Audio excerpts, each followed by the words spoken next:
up on that after. I will. I All shall. right. Hey, do you have one bed or is it two beds pushed together? Oh, you're gonna tell you want me to tell you the drama of the hotel room?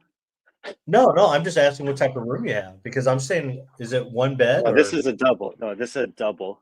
is it two But I beds think pushed together?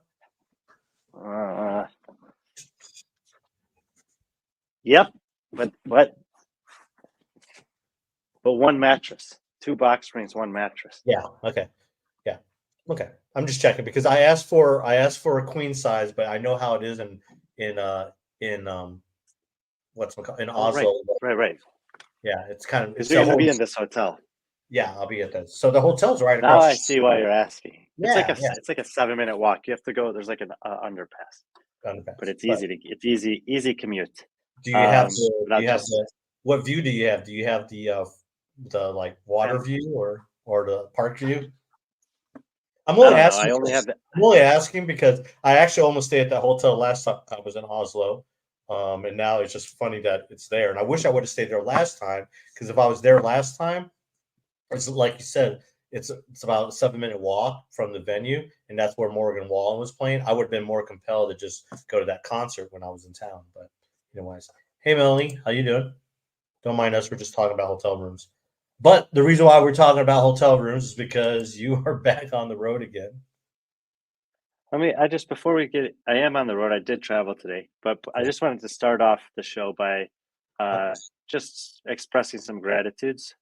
Some, a lot of times we do it towards the end, but just wanted to make sure to thank both HGR and Strike Movement off the bat today for supporting us. HGR has been with us this entire year. It's been a crazy year. There's been a lot of ups and downs for a lot of people for a lot of different reasons, and they've stuck with us regardless of everything else that's going on. And it just means a lot to me to have the support from them. And then obviously Strike Movement personally has been involved with them for a couple of years now, but to jump on with us in the middle of the season and stay with us throughout. So huge thanks to them. And also just need to thank you, Patrick, for especially like what you've done today. I was traveling basically the whole day. I left my hotel room about 12 hours ago in Switzerland, and I just got into this hotel room about 20 minutes ago.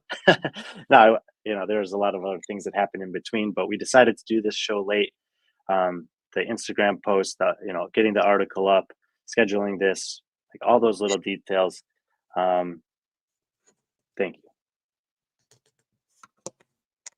I don't know how to respond to that, but thanks. Cool.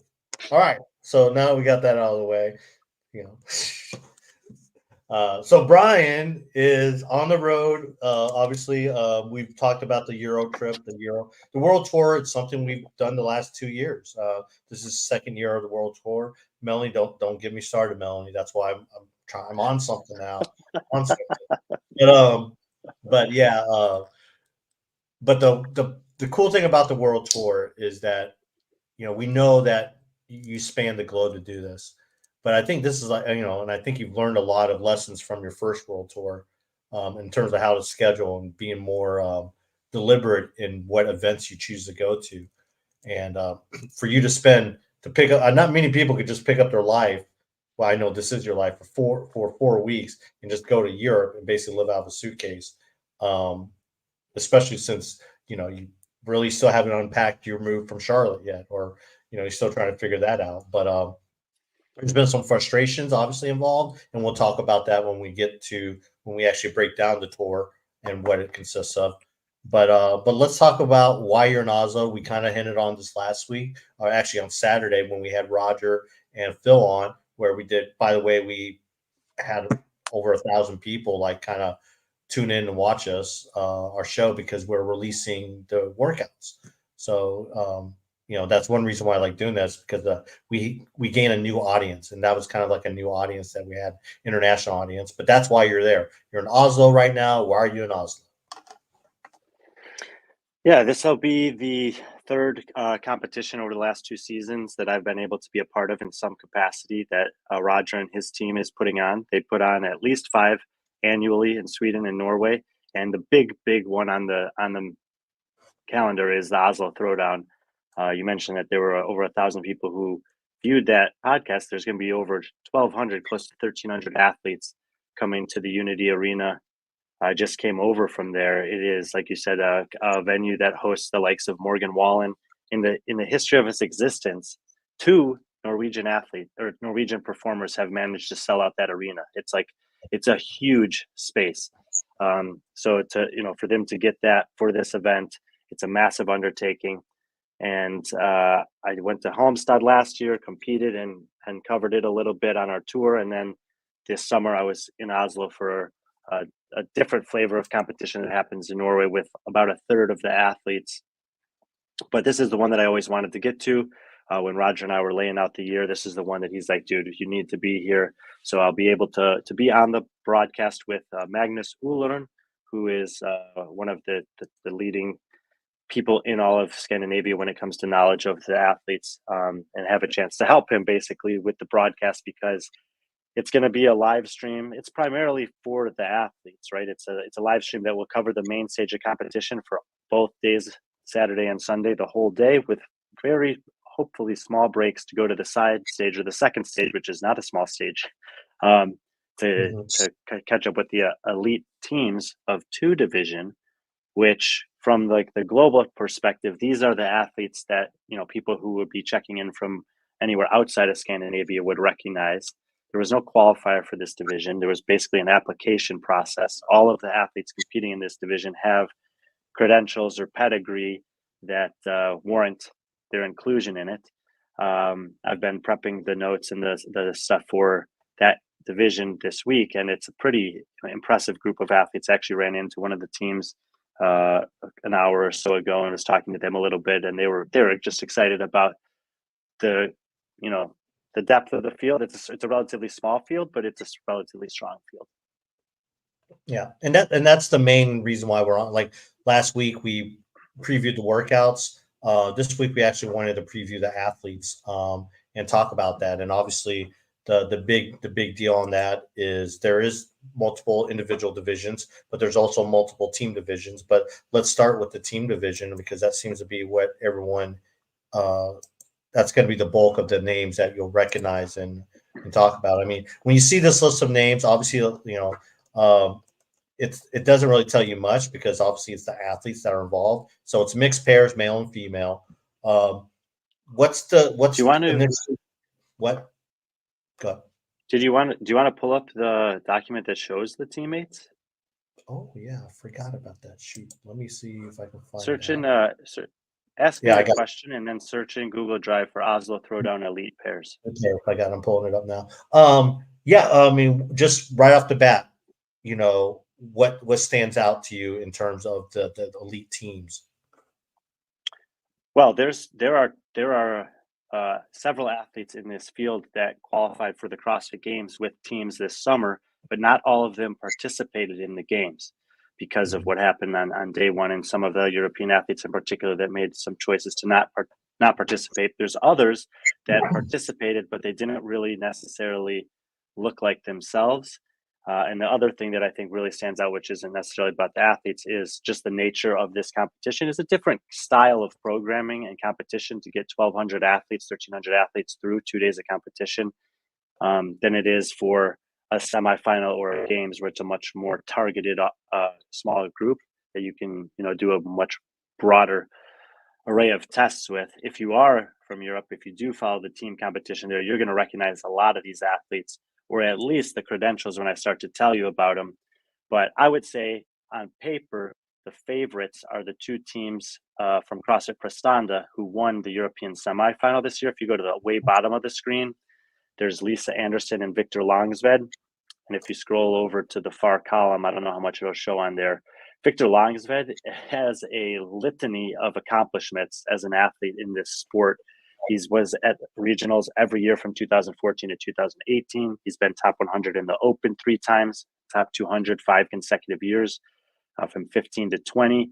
He's been on 2 consecutive CrossFit Games teams, 10th and 16th the last 2 years. He was also on the 2019 Alaya team that took 8th, and the 2022 Nordic original team. so he's got a ton of experience, and his partner is Lisa Anderson, who basically broke onto my radar. Seaman told us about her in the run up to the European He semifinals, and did. then when I watched her there, it was like event after event after event.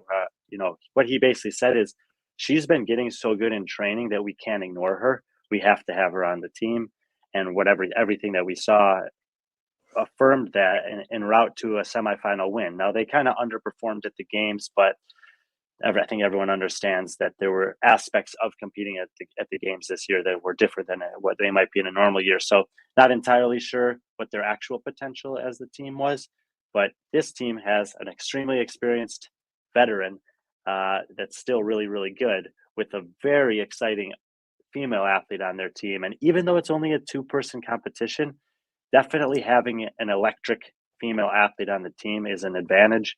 So I think that they're the favorites, but by no means do I feel confident saying they're going to win. Yeah. I forgot. I need to add something to Victor. I'm going to add it to their notes. That way, when you're looking at this, he has two beautiful dogs. So, one's a husky, and I think the other one might be a Aussie. So, yeah. And if you go to his Instagram, you'll see, that guy, that he loves his dogs. He actually has a newborn too as well. Yeah, me. It's like those are the stats you just don't know about. I just But changed your name for this. I just changed your name for this episode.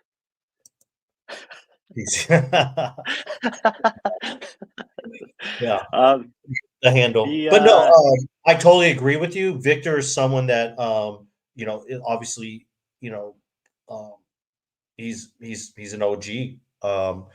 And he's been around and he's still doing it and he's still competing at a high level, and he's a classic CrossFitter in a sense. And I think, and he's also like the perfect team athlete. A guy can adapt. And like I said, I don't know too much about Lisa. I think we're kind of, but from what I do remember Seaman talking about her, and I'm excited. I mean, for him, this guy could probably have to pick a litter in terms of who he wanted as a teammate. And for him to pick someone like Lisa, who's a relatively unknown, says volumes about her and what he believes, because that guy, he knows what he's doing, and he knows how to pick teammates. Well, speaking of him picking teammates, if you scroll up to, I guess they would be rows 17 and 18, Maria Langfors and Alexandra Ilibro are the other two athletes who were on their Prestanda team this year. And Alex is a six-time CrossFit Games team athlete. And the last four times, Victor Longsford has been his teammate, that Alaya team, the Nordic Original, and the Prestanda teams the last 2 years. So these are both OGs in the sport. And they both have teammates from their Games season team last year competing here, so they'll know each other really well. That's not going to be uncommon when we talk about some of these other teams. A lot of these partnerships will know each other really well. But I would say, like, the team these are the four athletes that won at semifinals. They did participate in the games, and they probably have a good chance to do well here this weekend. However, if I was going to pick out things that group of athletes as a foursome was good at, I would pick long and tough and difficult and heavy and odd object and worm. And there's a lot more kind of high power output, fast upper body pulling, dynamic kind of stuff in this particular competition.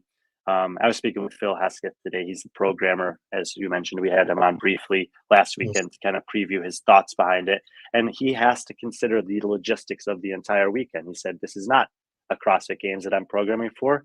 There's 1,300 athletes. I have to consider all of the divisions, the time frames, the size of the floor, the equipment available. And he's come up with a pretty dynamic test. But it's potentially going to favor a little different style of athlete. And one of the teams that I think should excel in this format is Sapphire, Goddard, and Dan Tai out of the UK.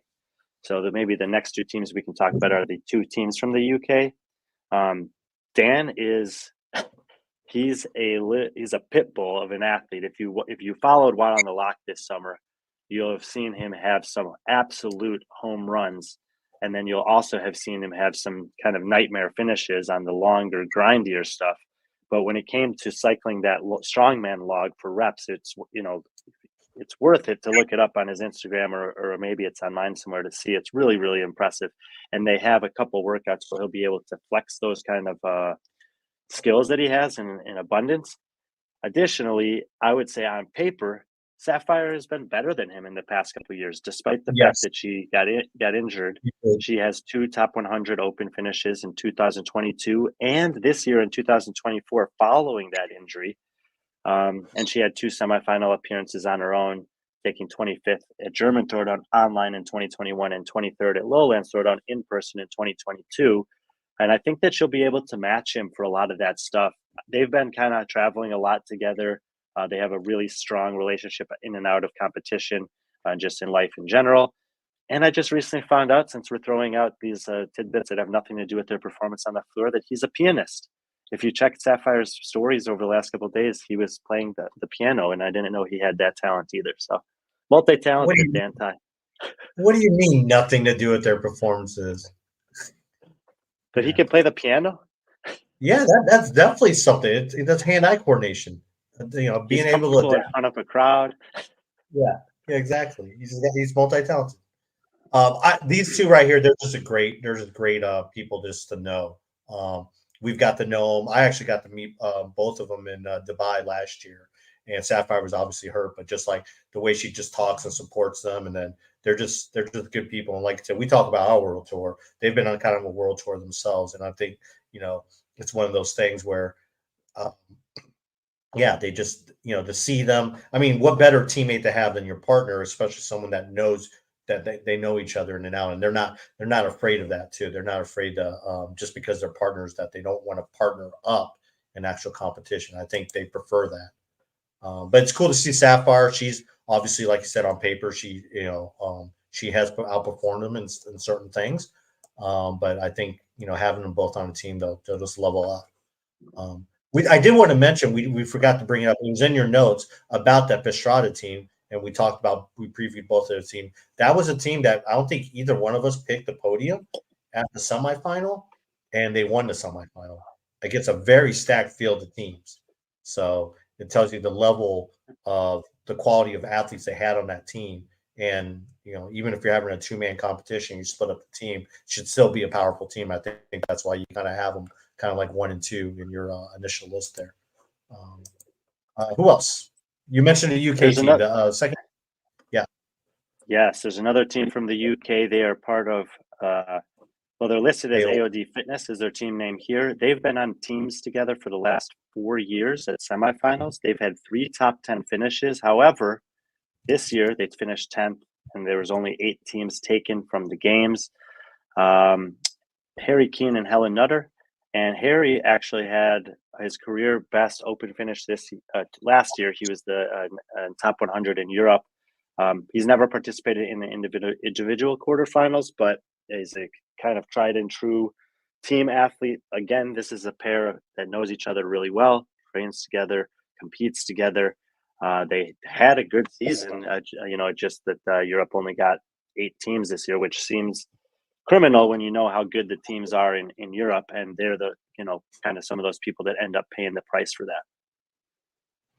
Yeah, and AOD, like I said, it's kind of a known name in the UK. They're up there with the JSTs. This is from the Proving Grounds competition that was in Scotland this past week. Yep. Dude, this is something I've been noticing a lot. There's a lot of athletes that are competing a lot this offseason. And yes. I think that it's extremely noteworthy. Like, it should not be lost on people that that's happening. No, I kind of noticed that the German Throwdown and especially Europe. I think now we're noticing it a little bit more because we've been doing a lot of travel. But this is not something it's common in the Middle East. It seems like at least once a month there's some type of big competition in the Middle East that you can travel to, whether it be in Dubai or Saudi Arabia or Kuwait or any of the countries there. And I think you're seeing that. I mean, now it's more noticeable. I mean, it's something that Lazar told us about 2 years ago. But now you're seeing more and more competitions that are going to have high level athletes competing. I saw that German Throwdown. Now, granted, a German Throwdown, it's a big competition held in like kind of a small atmosphere. And this, just looking at this at the Proving Grounds, kind of reminds me of that. So I think that the UK, who they have 2 teams representing here, I think they have a good chance to have a good showing. as we work through these, maybe all the rumors about the upcoming CrossFit season is playing a role. It's really interesting, Melanie. You say that. I actually had a chance to talk to some people here in Europe, athletes and others who are just hanging around the venue earlier, and I just want to reiterate, somebody like you who's really plugged into everything that's going on in the CrossFit space, you may have a variety of different perspectives, but the exposure to all of the things that are CrossFit related media in the United States it's not, you should definitely not assume that everybody outside or anybody outside of the United States has any idea what's going on there. It's unfortunately very divided to the point where a lot of those rumors or conversations that are happening in the primarily the circle that Sevan and Spin and anyone else who's involved with those guys are having, that's not necessarily the conversations that people outside of the US are being exposed to. And so while it may seem like common knowledge for people who are in North America and consuming that, not just once, but once those guys start talking about it, it's going to pop up in 4 or 5 different places. And so it seems like a fact, or it seems like an obvious thing, but that is not necessarily true of the international CrossFit community. I think that this is a fallout, and to some extent from the games, of people realizing that competing is precious, that they love doing this, and maybe trying also to find some meaning. So it's a good thought for sure, and I do think that there's some merit to it. But it's also, there are a lot less people that are really kind of plugged into both parts of that than you might think on the surface. That's my experience, at least when I've been on the road. That's interesting, as quite a few European athletes have US based coaches. Could be, but I think that a much bigger percentage probably do not. Those are just a couple of the really, really big time athletes. Yeah, I've noticed, and this is something, and I mean, I've just noticed because I'm kind of plugged in with Krieger, and obviously you are as well. But I mean, they have two I mean, Dana Paran, who was famously HWPO athlete, she's a Krieger athlete, and Tola, Tola is now, that's the he gets his coaching from Joachim. So, but it seems like it's I don't know. Maybe it's because the U.S. based coaches, they kind of like, I don't know. Maybe it's just how they market things. In Europe, I don't think it's so much as marketing. It's like, you go to Krieger, you don't see like them putting Tola or Dana all over, splash it. I don't know. I really don't know. Maybe that's something I can ask them this weekend. Well, I definitely appreciate the thought, Melanie. And yeah, it's relevant. I wouldn't have brought it up if I didn't think that there was some significance to it. I mean, look, everybody's curious when we're going to hear anything from CrossFit that's related to the sport, and what the fallout of that is going to be. I think it's pretty clear that no matter what they do, they're going to lose some people. Some athletes, some affiliates, some competitions are not going to be in agreement with whatever they decide. And, in that aspect, it feels like maybe a lose-lose, but on the other end of it, they have to do something. They have to say something at some point, and I think that there'll be a lot more opportunity to have meaningful conversation about it when that happens. Well, whatever they say, there's going to be a group of people that either likes it or doesn't like it. But it seems to me like the longer they wait to say something, you're seeing a lot of competitions that are normally CrossFit affiliated competitions not affiliated with them. Now, granted, Oslo Throwdown is a CrossFit licensed event, but we've seen something like German Throwdown, even like Tier SoCal, where normally those events are CrossFit licensed events, and they've taken a kind of a, maybe they haven't taken a stance, but they weren't CrossFit licensed, and I think maybe that silence is the reason why, people are kind of waiting, to see what's going on. And definitely, Mel, definitely. But that is true. But there's it's not like nothing's happening. I think that there's two things happening. I know for sure that the investigative team is continuing to have conversations with people and trying to understand as much as they can. within a reasonable amount of time, which has clearly spanned beyond the time that was given. And at the same time, despite the fact that CrossFit hasn't said anything about the sports, of course they're having conversations about the sport. And the interesting kind of dichotomy there is, who are we going to hear from first? Because how Yeah. long can CrossFit wait? And does whoever's doing this investigation really want to make any kind of a statement until they feel satisfied with what they're looking for or looking at? So it's just a tough situation. And in the meantime, we are trying to continue to do what we've always done, which is keep keep the story going about the fact that there are competitions and competitive communities expressing fitness through competition all over the world, and that we're grateful to be able to be integrated with a lot of those communities. And Melly, you do not have to apologize. If you don't do it, we're going to derail ourselves. That's why our shows end up going. We always tell me and Brian, like, yeah, let's try to keep it under an hour and blah, blah. And then here we are like 2.5 hours later. So don't worry about that. No, these are great. And, you know us, we love the interaction and the questions. So, if you have more, bring it. But yeah, these are things that we'll probably address later on, especially, as it, whenever something's said, which we think they should say it. But again, what CrossFit does and what we think they do or should do are two different things. But back to elite pairs, AOD. We talked about AOD. After AOD, there's some names underneath them that are very interesting to me. Well, I'm deferring on the Norwegian teams for a second. We'll get to all the teams from Norway. Okay, I wanted to go with their columns or rows 23 and 24. There's a pair of 26-year-old athletes out of Denmark. I'm probably going to butcher the name, but they're it's called Team Compañeros, so maybe they speak Spanish, which would be great, because CrossFit 2650 Hivadovra is a lot harder for me to say. Yeah. But they've been at they were at semifinals in 20 they were at Strength and Depth 2 years ago. They took 14th. They were at Germany. I guess that would be 3 years ago they were Strength and Depth. 2 years ago they were in Germany, where they took 20th. And this year they were another team that was kind of short end of the stick because of the decision to have less teams at semifinals. They finished 31st. They missed by one spot. However, they both had their best ever open finishes. The guy was 156th in Europe, 4th in Denmark. The woman was 29th in Europe, 2nd in Denmark. Freya Duland Gravsen and Daniel Jepsen. And they're the only team from Denmark that's competing there. And I don't know very much about them, but they're definitely on the ascendancy in terms of their fitness individually in their careers. And we didn't get to see them at the semis because they missed by one spot.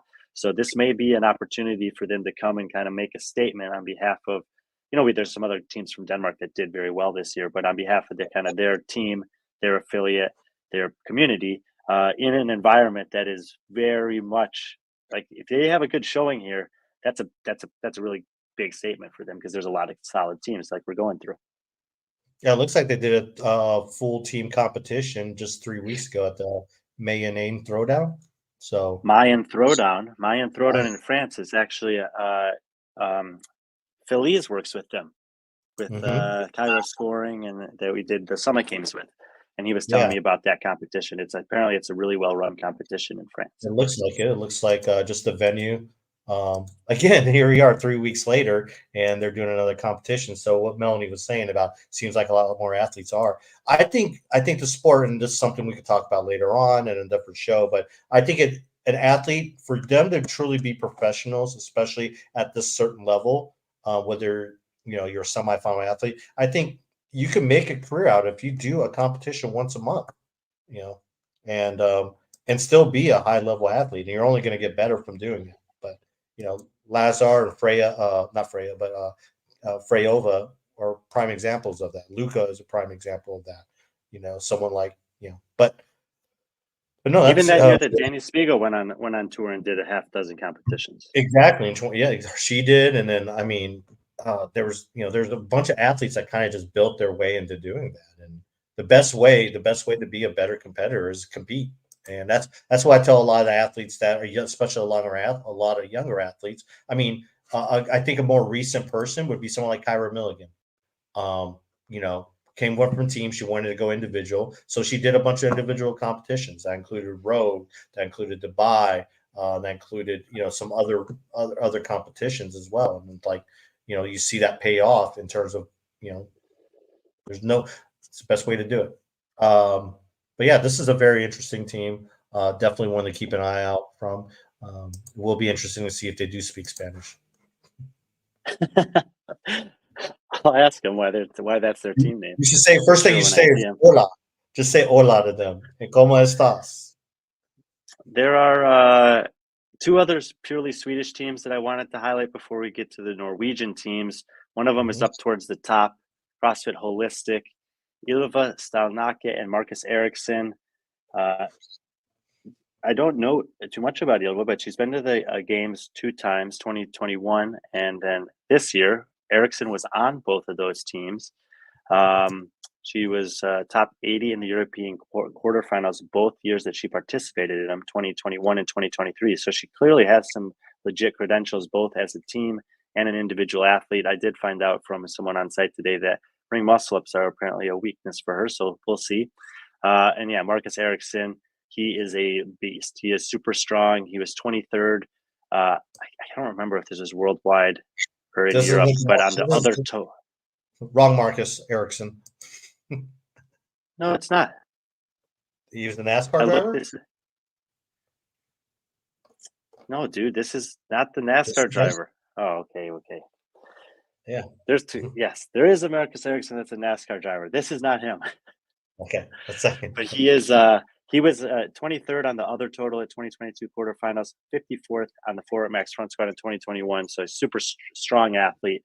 I think that this is a team that will have some good workouts this weekend. I'm not sure where it will place on the overall leaderboard, but as you guys are starting to see, there's a bunch of pairs of athletes that have competed with teams of 4 in recent years, and a lot of them have made it to the CrossFit Games.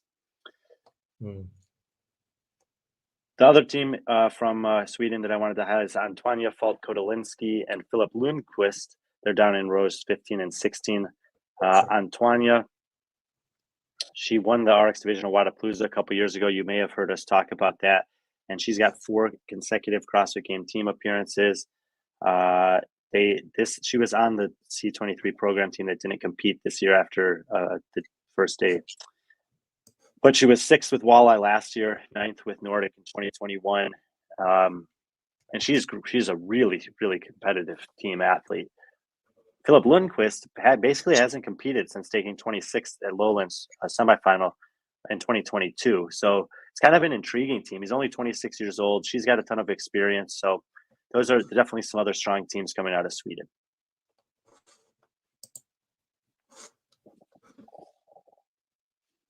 Was she a part of that? No, that was a different team. Yeah. That actually. Yeah. The water. Oh, okay. So she. Okay. Well, that's her. She's on this team. Yeah, and they won Wadapalooza, or no, they got second, right? Because there it is. I can't. Yeah, they got second because Kelly Baker's team with Kelsey Keel won. I think they got second with Marie. She was with Langfors, and yeah, that was a team that no one really knew anything about. Yeah. Not nobody, but they did get second. Yes, and you're correct. So she's she's been on the podium as an individual in the RX division and as a team of 3 at Wadapalooza. She's got a lot of competitive experience, and I'll be curious to see about this guy Lundqvist. He's a young guy who had done really well a couple of years ago. That's kind of coming back on the scene. I've heard he's a beautiful lifter, so maybe we'll get to see him do some lifting. And maybe the one question about him is how bad is he willing to hurt? Some of these workouts really kind of are those like full send style, but if he can rise to that occasion, this team can be good as well.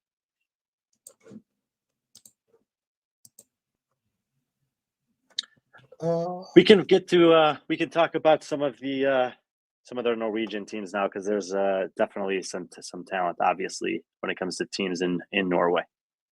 Yeah, obviously. I mean, Norway. Let's do a hybrid, actually. Since we're leaving Sweden, go to the bottom again. Axel Lundgren and Sinna Samsith. Lundgren was on Antonia's team. He's Swedish, but he lives in Spain. That's why they had the C23 team this year. So they didn't compete at the games. he competed on a team at regionals all the way back in 2018 with CF Nordic. They were 7th that year. Just for a reference, he was 133rd in quarterfinals in 2023 in Europe.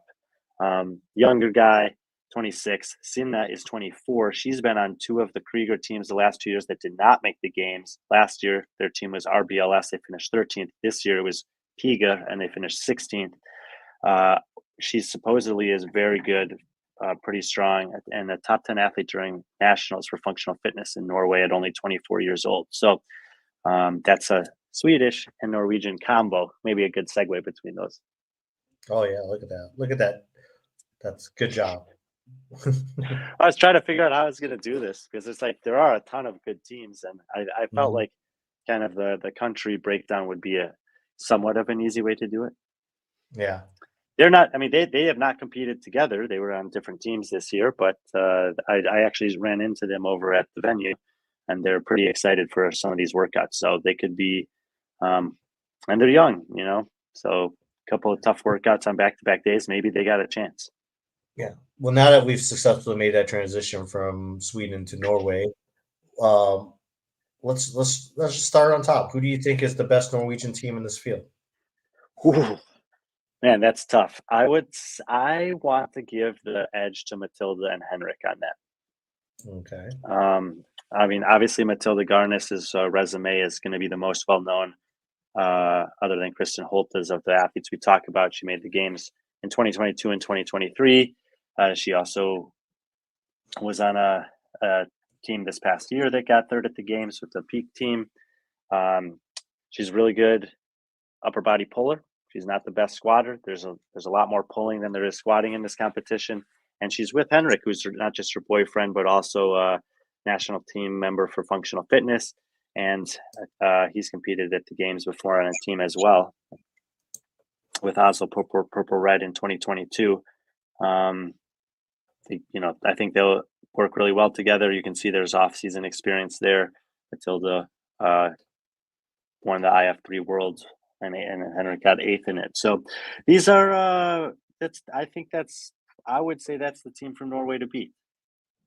Yeah, and they did do a local comp in Norway since the games. I forgot the one they did, but yeah, they did one back in September. I'm trying to remember which one it was, but I think Henrik won it. I think Matilda won it as well. It was like a functional fitness type event. So yeah. The team that's just slightly above them on there, Veslemoy Kolstad and Morten Roche Andersen. A lot of experience for them as well with teams at the games. Actually, Kolstad has competed with Henrik Negard at the team's Oslo Blackout in 2023, but she was on the Krieger PSL team this year, and she's been on 4 consecutive semifinals teams. All of them have made top 20. Man, I get so confused when I'm talking about all these teams there. But Morten has 2 games experiences. He was on the NICE team with another athlete who's in this field somewhere else. And then he was on the Riz team, who took 11th this year. He also had his best open finish ever this past season, moved into the top 500 globally. Their skill sets are a little different. He is an absolute savage on machines, stuff like that. Veslemoy is a much more power like you give her kind of like thrusters, burpees, handstand push-ups, chest bar pull. Like she's going to be real good on that kind of cycling stuff. So I'm curious to see how that will work in a competition like this. I kind of like, from what I know about him, I like the skill sets that Matilda and Henrik have for this competition a little better than Veslemoy and Morten, but I wouldn't definitively say that they're better. If that makes sense. I'm interested to see because Vesla was picked for the Norwegian IF3 team, and they're now. I mean, if she's competing in this competition, I guess that they traditionally do a training camp down in Spain, and I think that's where they're at now, or she's coming back in the next day or two. But she's down there with Andreas Solberg, Ingrid. Yeah. So I'm pretty sure. But yeah, so she's coming fresh off a training camp. And it looks like a vacation, so it'll be interesting to see how she competes in this. But you're right. And then, of course, you have and then we, of course, have Kristen Holte and Joachim Rygh, who were the first team announced for this competition. And, you know, Kristen I still think she's the fittest athlete in the field. I don't know how to say otherwise. She just qualified for Dubai as an individual, and we know that these female athletes in this sport that have had a long pedigree of success. Let's just remind everybody, in case they don't know, that she's an 8-time CrossFit Games athlete. She finished 5th or 7th or better 5 consecutive years from 2017 to 2021, second place in 2019, and she has the 10th most wins all time at the CrossFit Games amongst women, with 9 wins at the Games. And she looks like she's coming back from a pregnancy, just like we've seen countless other female athletes do. And she's still incredible. And I mean, I'll be curious to see, but she qualified for Dubai. Like, are we going to get a chance to see her multiple times this off season? Yeah, well, that, and where she'll be at Rogue, and the rumor is that she might be at Wadapalooza. But I mean, it's weird because what she does as a coach, as one of the the coaches, and how Krieger started, is that one of her things she does is like she tests all these workouts for the athletes. Whenever there's a qualifier or anything like that, she's usually the first athlete that goes, because she wants to give those athletes a look, and that way she can coach an athlete on what to expect. But what we've often seen, especially the last couple of years, is that we always see her name, especially like in the Open and now with Dubai. It's like, at some point she keeps on beating the athletes that she's helping. So this is maybe a sign of her going, you know what, maybe I should just compete, and you saw what she did at Dubai in the online qualifier, which is not a very easy qualifier, but I'm interested to see her and Joachim, because Joachim, as we know, it's her coach, and one of the masterminds behind Krieger. So they're teaming and up. He's good. Yeah, he's very good. You've had a chance to work out with him. Yeah, but and I mean, the first time I worked out with him, I was like, okay, and then I looked and I was like, wait a minute. He's had some ups and downs, but this last year he was top 200 in the world, or top 200 in Europe, and 516th in the world in the Open. For a guy whose job is to coach elite athletes, that's an insane level of fitness to have. Mm-hmm. And if you go to his games profile, he also has a second place CrossFit Games finish in 2021. He was the alternate on the Navy Blue team. Yeah. Which he's not a bad alternate to have. And here we're kind of like, you've seen him. This is back when Kristen was competing, and he's been around for. Look at that picture! Wow, dude, he's been around, and it's cool that he's competing. I'm gonna definitely enjoy watching him out there, but it's not. I mentioned the run up, like you had to apply kind of to be in this field for the elite teams, and it's not like they just gave him a pass because he's a coach of Oslo. No, like he's good, and they'll be good, and they may have some good performances. I really don't know where they're gonna fall when everything shakes out. But there's 14 teams in the field. I kind of feel like they're gonna be like 6, 7, somewhere like they're not gonna be in the bottom half. Yeah, I mean, I could see that. I could definitely see that. I could see them, maybe being, right there 5th as well. For who knows? There'll be certain workouts that they might win, and there'll be workouts where they're not going to do so well, because maybe strength based type tests. But no, when I was in Norway, and I did get a chance to swing by CrossFit Oslo, and of course I ran into him, and we're talking. I'm like, so how's training going? He's like, oh, I'm doing great. He's like, I'm just worried about my teammate. She's out of shape. And and then when I talked to Kristen like 10 minutes later, she goes, oh, it's like, I'm feeling really good, Patrick. He's like, I just don't know about my teammate. So those two are great around each other. They keep it light. They're having fun. They're gonna have fun. And like I said, it's going to be fun to watch these two regardless. And, it's always cool when you can just go out there and just put on a show. Kristen's 38 years old. I did not know that. But she's not the oldest athlete in the field. Yeah. Ask Masters. Iselin Broglin, 33, and Jon Inge Nielsen, 40 years old, holding it down for the 40 plus in this field. They're one of the 3 teams that we haven't mentioned yet. he Let's talk hasn't about. participated. Yeah. Unless there's an alternative profile that I couldn't find for him. He hasn't, and his profile that we have, there's not a listed open since 2019. So this is an interesting team to have in the field. One of these last three teams are the teams that I know the least about. Immediately below them, Bjorgen Og Co. Angelica Bengston, I have heard of her. Sebastian Skadal, not really. Angelica, I think, has done the Masters Games twice, and she was on a team, I believe, back in 2014 at the games. She's 37 years old. So she's clearly got some pedigree to her. But there's after Kristen and Joninga, she's the third oldest athlete in this field. And then there was another team of a combo team, I think, of Sweden and Norway. Tobias Bjorg and Marion Johnson. Not a combo team out of it. Yeah. They're out and Marion Johnson, I mentioned her twice already, I think, because she's competed at the games with both Morten and Henrik in different years. And Tobias was on one of the Krieger teams this year, Krieger Pink, that did not make it to the semis. They were 51st in Europe. Yeah. Marion took the year off this year. So she's definitely on paper the stronger one in that team, and it'll be interesting to see how they meld together. But those are the teams that rounding out the field that I don't know as much about. Yeah, I believe Marion was on that Oslo team. They actually won an event at the games. It was that I'm trying to think if it was that running event in 2022. If they won a running event, I would have. That was purple red, and then they were on nice, and she was on nice in 23 with Morten. It feels like I think if it was a running event that it would have been a better chance to win it with Morten. Yeah, I think it was a purple when she was on purple red. I think they won that event. Oh, yeah, that would have been with Henrik's team.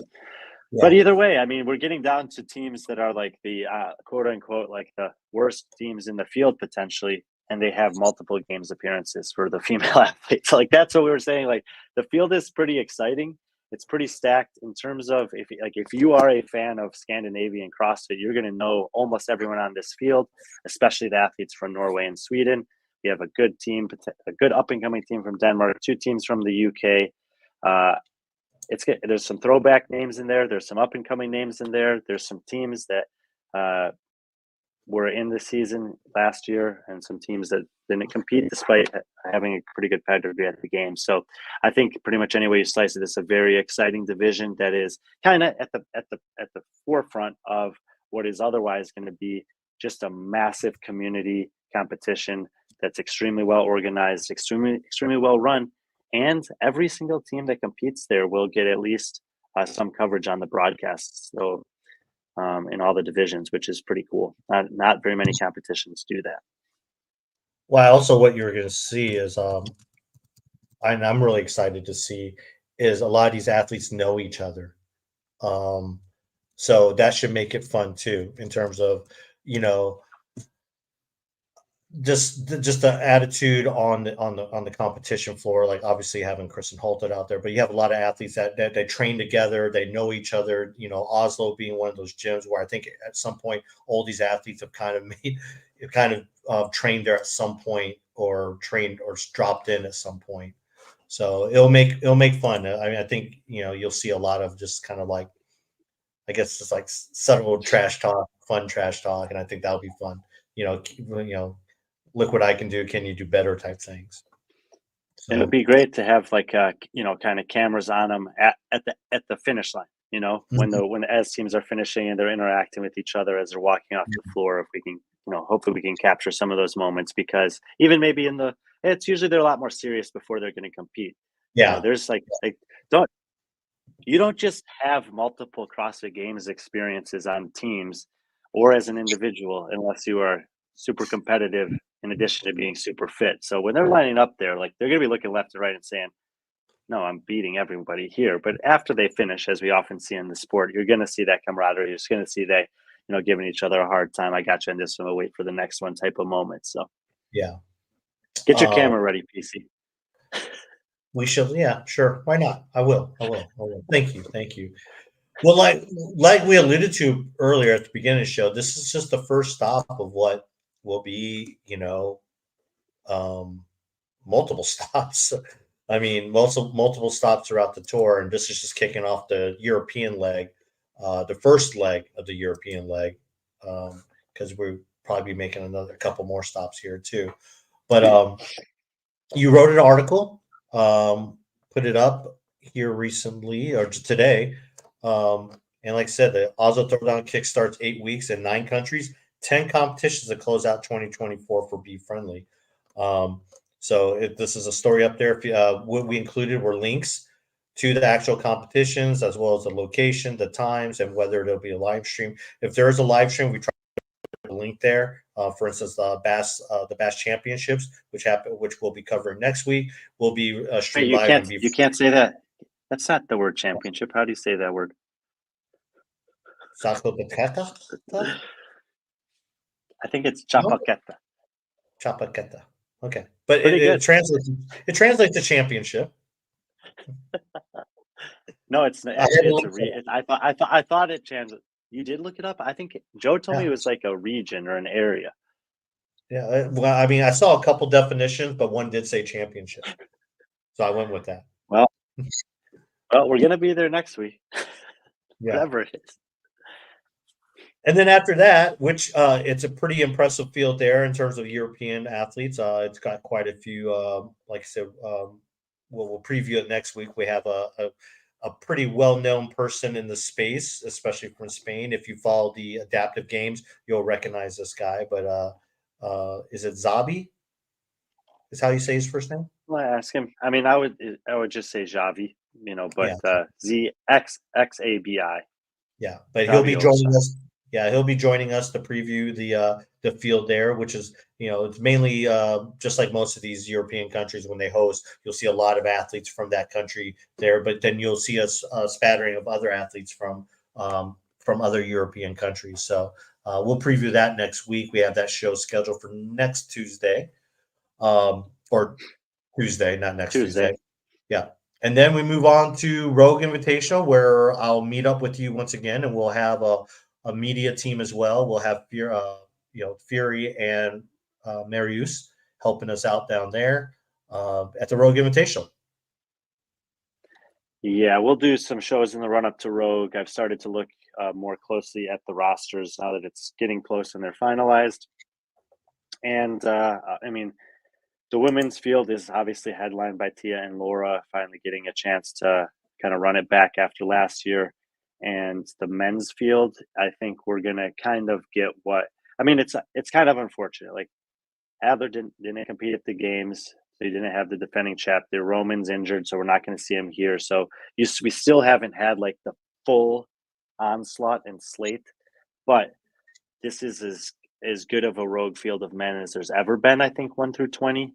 And we were talking a lot in the run up to the CrossFit Games that choosing a top 3, a top 5, a top 10 was like, really, really hard, as hard as it's ever been. And I feel that that's the case for Rogue this year on the men's side too. So we'll break it down. We'll wait till kind of closer to the competition, just in case they drop some workouts. A lot of times they'll drop a few workouts, maybe the week or weekend before. And we're also going to try to get some guests, so a couple of guests involved that we think you guys will like hearing from. Yeah, right now we're planning on 3 shows leading up the Rogue. So expect 3 shows to preview of the women's field, where me and Brian and maybe our special some guests will rank their field 1 through 20, and then we'll do a men's show, do the same thing with ourselves and the guests, and then we'll do a show perhaps on the programming and maybe get some special guests for that one. But I don't know if you saw this, but this is looks like the layout and what the floor will look like inside. Sounds right now. They haven't really announced it, but I do have some information that, some of the Rogue has communicated with the athletes to bring stuff to wear outside. So what that means, I don't know, but for what we going into the actual event, we thought old events would be inside, but I wouldn't be surprised if there's a one event or 2 outside. There is something, if you look at some of the stuff on the Rogue page, there's a tour, and part of it is the Denny Stones, and they will be at a location there. And I could definitely see this. Why go to Aberdeen, Scotland, and not do some type of event with the Denny Stones? So Rogue is they put a lot of care and attention to detail into everything that they do. And when they moved to Texas, they leaned into the experience for the athletes and the way that they projected that through competition to include elements of Texas and the culture there, and absolutely would expect them to do the same in Scotland. Yeah. So I think it'd be a big What miss. I'm really Rogue... excited for, what I'm really hoping is that they give all the athletes kilts at check-in, and we get to see the pictures of all of them wearing kilts. Which I think they will. They could choose some different things, but that's what I'm hoping for. But the Stones have actually made it to Texas, and I don't know if you're seeing this right here, but this is one of the events they had, kind of the record-breaking events, and I think whoever Doc Rock is watches his 19-year-old son crush a Denny Stone hold for 18 seconds. So for those that aren't familiar with the Denny Stones are, basically there's two stones, one you hold from the front, the other one you hold from the back, and he's going to demonstrate it here. And it's how long you can hold these. So it's a grip test. Dude, that's Doc Rock is Dr. Bill Crawford, the legend. Oh yeah, that is. Yes, yeah. My brain through the CrossFit lens defers to Dr. Sean Rocket. That's what I was thinking. Yeah. But this is his son doing this at I think the 2020 Invitational. So, but you'll see how you grip it from the front, one in the front and one in the back. So, yeah, I could definitely see this being a test or something that's done in Scotland. There's other, I think that they will certainly lean into something culturally. I mean, look, remember they had that one event in Texas where they took the athletes somewhere and they did something with the athletes for one event, and that that might be the case of something they do in Scotland too. And it wouldn't surprise me. I'm expecting them to lean into the culture, how and why. I kind of have more adopted this mentality of it's fun to look for the clues, but it's also fun to kind of just let it unfold as it will. Yeah, but the thing is, if you're going to lean into culture, you know what you should do? Best 18 holes, in golf. There's a few athletes in the field that would love that, and a few athletes in the field that would revolt. Exactly, but I mean, Scotland is where golf was invented. So, no, that's what I'm saying. They have some options. They don't have to go for a kilt. They can do some kind of custom golf club and whatever. There's a variety of different things that's historic Scotland. How cool would that be? How cool would that be though? If you like every athlete got like custom row golf clubs, like a bag with all the clubs in them. That would be so. I know at least crazy, but even if it's just a putter, a driver or so. I mean, they can make that stuff. I mean, a drive, something like that. But I know at least two athletes that would love that. Jason Hopper, Dallin Pepper. I wonder if those guys. Oh, and James. Yeah, I forgot James. Yeah, I mean, I could definitely see those guys sticking around Monday and Ricky Goddard. Oh yeah, Ricky's up there too. Yeah. So, but yeah, I mean, I think that should be the other thing. I would love to know which female athlete in the Rogue field is the best golfer. You know who I wouldn't be surprised is someone like Gabby.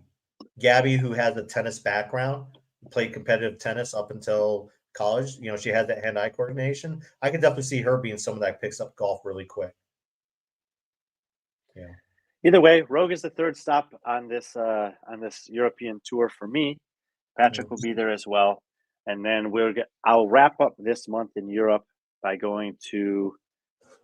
No way, Melanie. She's not good at very much of anything. Who's that? Tia. Oh. I would be curious to see. I would be fascinated to see. I wonder if she's ever played, and I wonder how she'd pick it up. But yeah, I mean, we would assume that she would be above average at the very least. The Belgrade Games will be the last stop in Europe on this initial tour.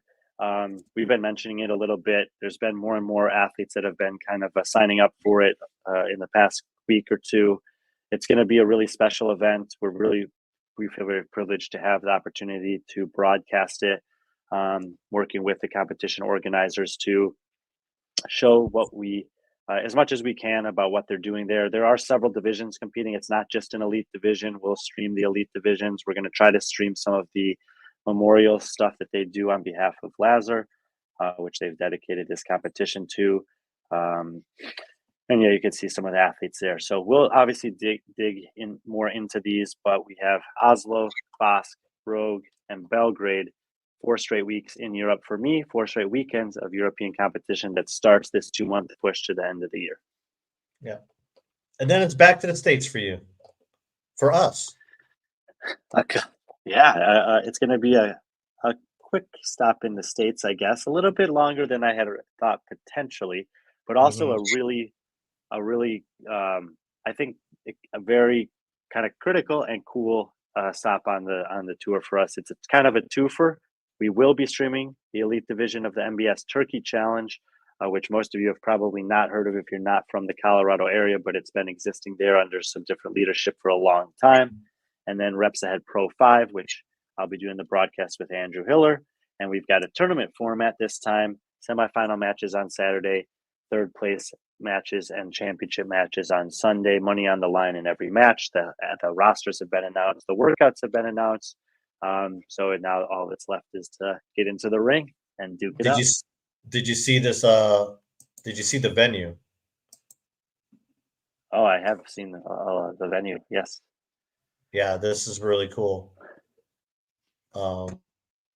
Yeah, this little Stockyard Event Center. When you say back when I think Stockyards, I think of TFX, but this is totally different. This looks really cool. So this looks like the regular competition area where most of the MBS Turkey, and this will be where they have a separate area just for Reps Ahead. So that looks really nice. Both facilities are nice, and they'll serve the purpose that they want. Personally, I'm really excited for that Reps Ahead venue because it's like all the attention, all of the sound, all of the excitement will cascade down based on the way that it's built to that floor. And I mean, I think it's going to be one of the coolest environments that athletes have ever had a chance to do a competitive performance or workout in. Very similar to, the like densely packed, intimate, open workouts from over the years, but just in the Reps Ahead format. Yeah, and it does sound like that. Bill is trying to get some athletes to. There are some athletes of significance competing in the elite division because I mean there is a 5,000. The podium does pay out 5,000, 3,000, 2,000, 1,000 for the podium. And I mean, if you think about that, you compare that to Crash, it's very comparable, but it's just not more widely known. So if I'm a CrossFit athlete, semifinal or better, I mean, why not? Yeah, it's open registration. Like there wasn't a qualifier for it, and yeah, if the prize money is obviously a draw. We've been talking about athletes specifically in Europe that have been hitting up these competitions for some tours. It's a decent payday. It's the field is kind of wide open. There are a couple of notable athletes starting to enter, but if you know somebody who might fit that bill and is looking for a chance to potentially make a few grand that weekend, check it out. The same with the team doing the programming. Yep. Josh Bridges is doing the programming. I've seen the programming already. It's there's some fun workouts in there, and we're gonna try to get him on the show at some point between now and then also. Yeah, and there's also elite team division that also has the same payout 5, 3, and 1. So and I believe is that I forgot what type of teams those are. The teams of 2, or I have to look it up, but I think it might be 3, but I'll get into those, find out those details. But that registration is open as well. Open registration for that as well. So look on the bottom right of that picture you have there. See the guy in the green shirt? I thought that was Roger at first. It does kind of look like him. Just like thicker neck Roger.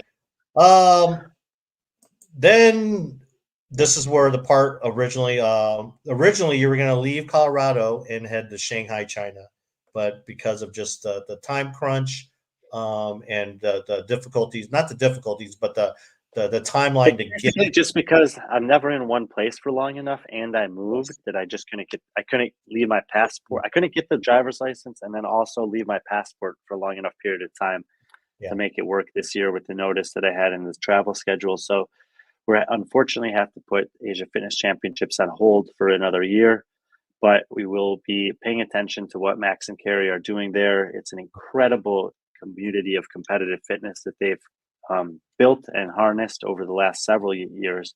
I don't know when they first started doing that, but you know what? We should have them on the show anyway to talk about it, even though we can't be there this year. And we'll be paying attention to what's going on, and hopefully, fingers crossed, next year can actually go there and share it with you guys.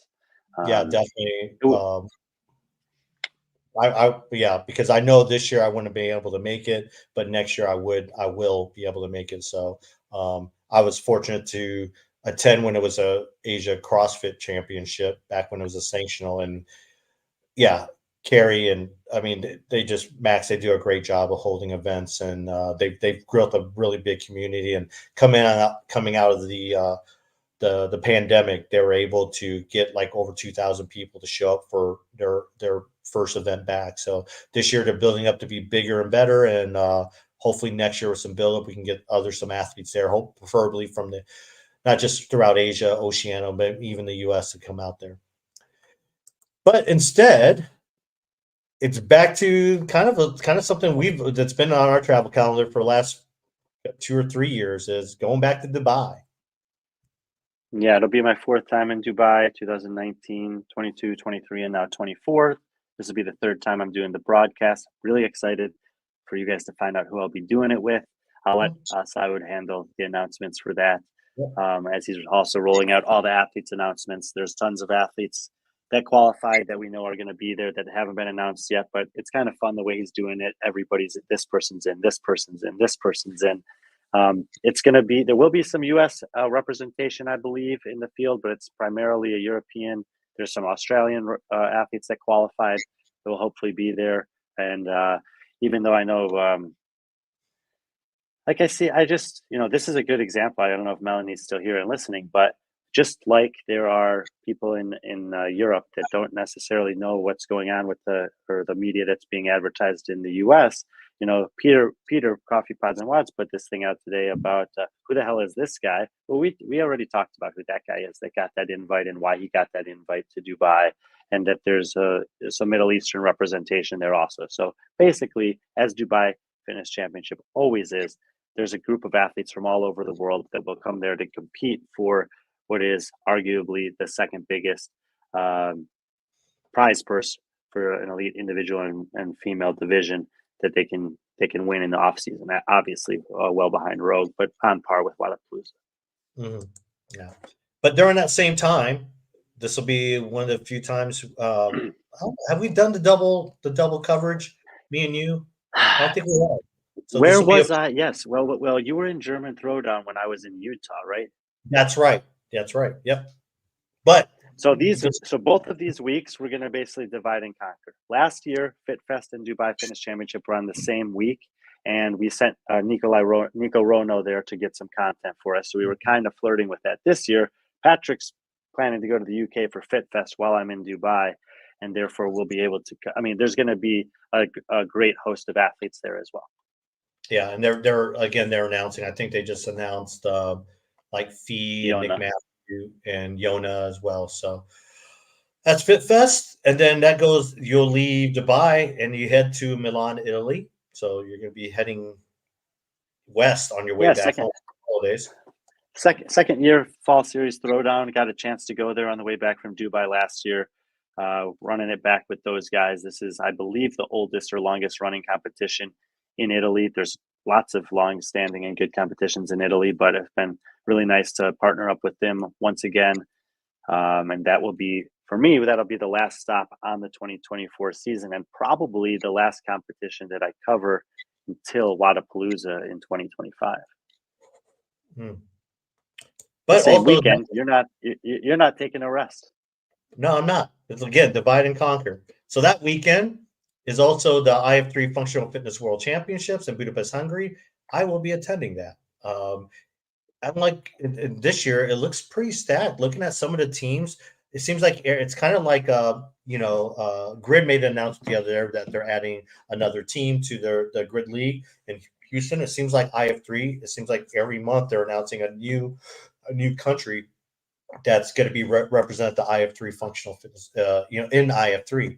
So pretty excited because the U.S. the past couple years hasn't really had much representation there, but this year it seems like they have a full contingent, and there's some athletes that I know and represent that will be there, as well as other athletes well known. Obviously, Norway normally dominates at the IF3 because it's something that government sanctions. Like I mentioned earlier, they did a training camp down in Spain. Those are older athletes that will be competing at the Functional Fitness World Championships. But like England will have a pretty stacked team. Sweden usually sends a pretty good team. Switzerland, well, I talked to Colin Bossard. He actually wants to win this thing because he's that's just something he loves the IF3. The IF3 is one reason why he got into CrossFit.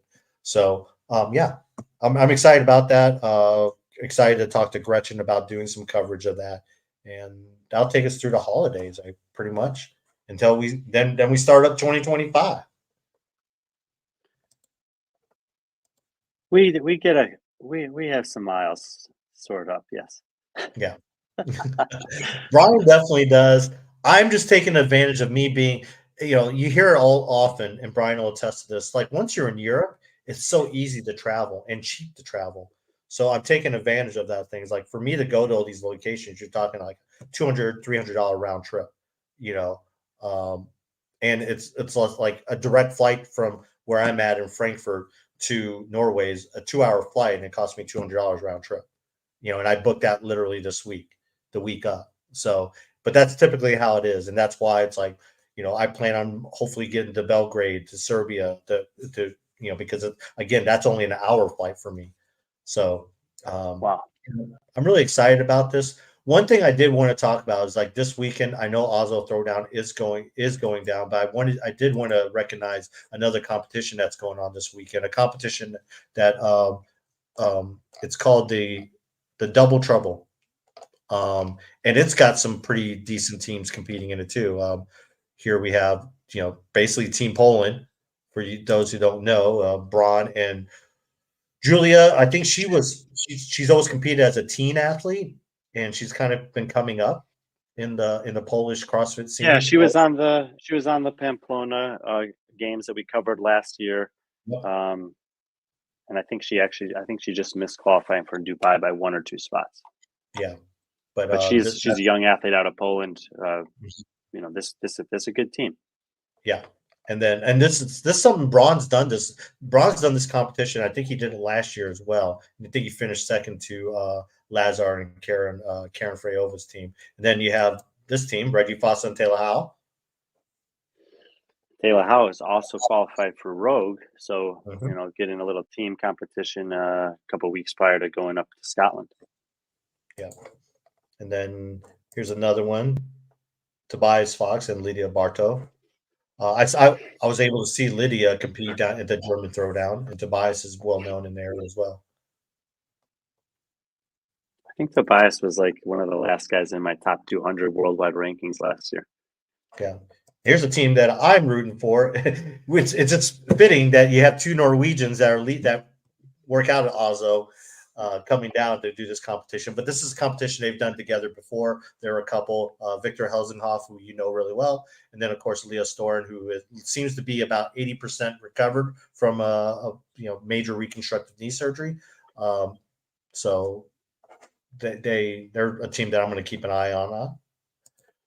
And then Helsingoff kind of broke onto the scene at the top 20 finish at semis 2 years ago, and Leah Soren is, I mean, when she's healthy, she's definitely a young athlete that's worth knowing the name.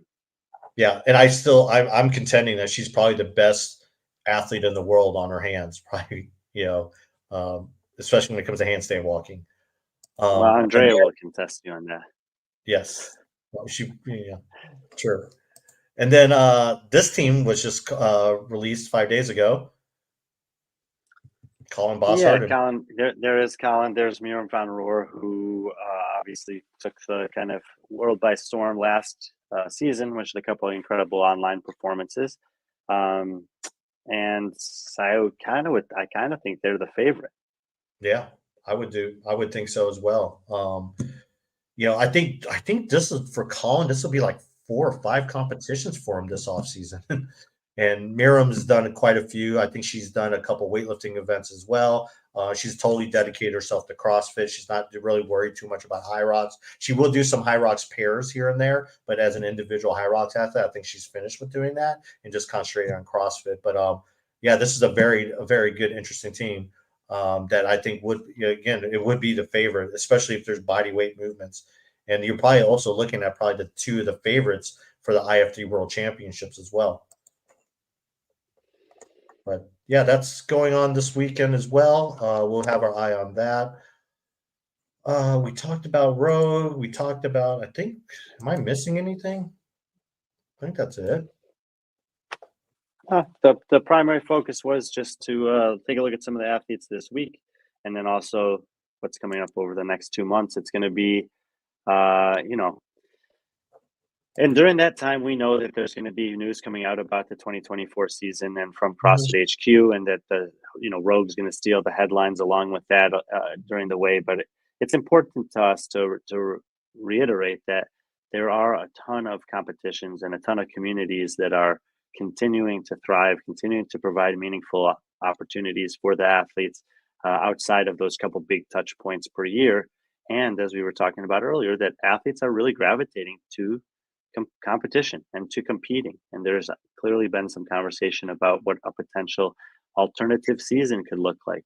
And there's always been this question of how many times can an athlete compete in a year and how many years is that sustainable for?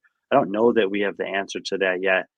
There's lots of different ways that could potentially look, but we are, kind of committed to, have been committed to, and are continuing to just, emphasize that through the travel that we do, and appreciate you guys who have been following along.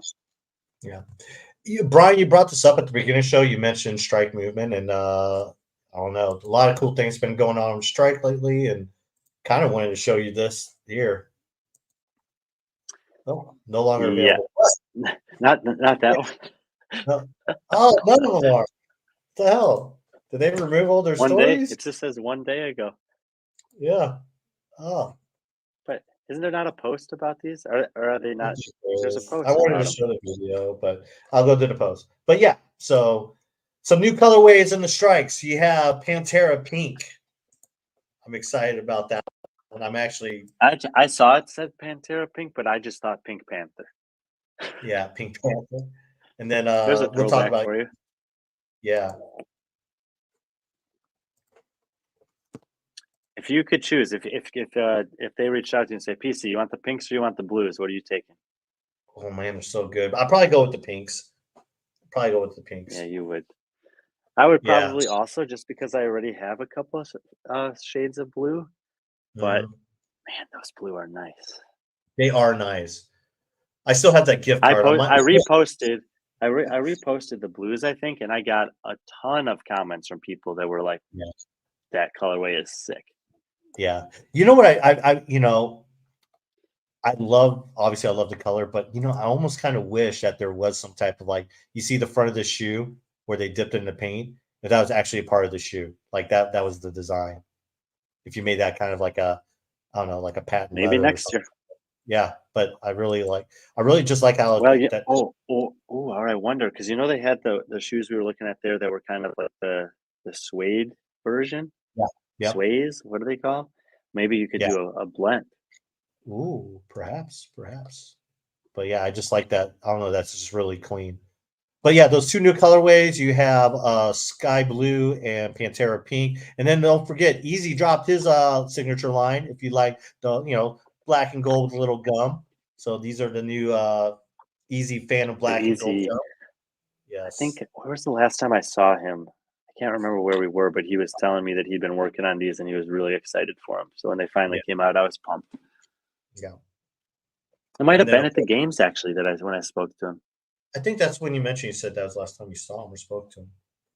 But Yeah, go check those out. Obviously, they're a sponsor of ours. We couldn't do anything without them, but they're doing Mark and that whole staff. They're just doing amazing stuff. Dom is doing really cool stuff down there. Obviously, you see them kind of embracing some new colors and stuff like that, and that's really cool and really exciting, especially for us because I mean that's those are shoes we rep and they support us. So if you get a chance, obviously, if you look in the link description, you have a link to Strike Movement. Check them out. Also, go to the description. You also see some links to HCR CBD. If you use friend 20 at checkout, you get 20% off your CBD order. So, but yeah, that's it. So it's Thursday night, and then yeah, Brian, you got some things to do tomorrow. Is there an athlete check-in tomorrow for Oslo? Will you be attending that, or are you going to go? What are your plans for tomorrow? Yeah, they'll be checking, and then they have a briefing. They do their briefings. I kind of like the way they do it. They don't brief movement standards. Those are online, and they just defer to the CrossFit Games season movement standards as a CrossFit license event. That makes perfect sense to me. But they will brief the movement flow for all of Saturday on Friday, and for teams that are competing over 2 days, they'll compete, or teams and individuals, they'll do Friday and Sunday, or Saturday and Sunday, and then on Saturday, if you're competing on Sunday, you get check-in, and your briefing is that evening prior to your day of competition. But it's just the flow, so it goes pretty quick. Yeah, which is good because you have over 1,000 athletes there getting that too. So, but there's no shortage of seats. Definitely not from that venue. I can tell. By the way, Patrick, the guests that we invited to preview the Rogue Women have accepted the invitation. Oh, good. Both of them? So we've got both of them. So we've got the pair of people who will be joining us for Rogue Women's preview. We'll tease it here and let you know down the road, and the general Rogue preview as well. We're still trying to confirm on the men's side of things, but I think you guys will have some fun. I think it'll be fun. I think it'll be fun. These are some favorites of ours, so they'll be cool. Melanie, spill it. I'm just it'll be cool. Yeah. Well then, I'll see you Sunday morning. I should be probably at the venue around 10 o'clock. Saturday, better be Saturday morning. Sorry, Saturday. I got to work tomorrow. But yeah, I'll see you Saturday morning. Hopefully, right around 10:30. I get in. I'll go straight to the hotel, check in, and then head straight to the venue. So, looking forward to seeing you and seeing all the athletes, seeing all the Norwegian friends, seeing Roger, and the venue. Yeah, you keep on talking about that venue. I'm excited, and then hopefully there might be some once we figure out the live stream. Just go to B.Friendly Instagram. We'll post the links there. Trying to secure you and Max some guests possibly for the broadcast, so that'll be cool. So, but yeah, thanks everyone. Thanks to our sponsors again, HCR, Strike Movement. Make sure you go check out their products. Hit the links in the description if you want to check them out. You should check them out. And of course, thank everyone else in the chat for joining us. Again, like I said, we derail ourselves. Here we are an hour and a half into a one event preview, but yeah, so the things is a free a live podcast and live show. But appreciate you guys taking the time joining us today, and we look forward to hearing you guys this weekend and hearing from you guys. If not, we'll see you next Tuesday when we preview the Bash Championships. So as always, be friendly, our friends.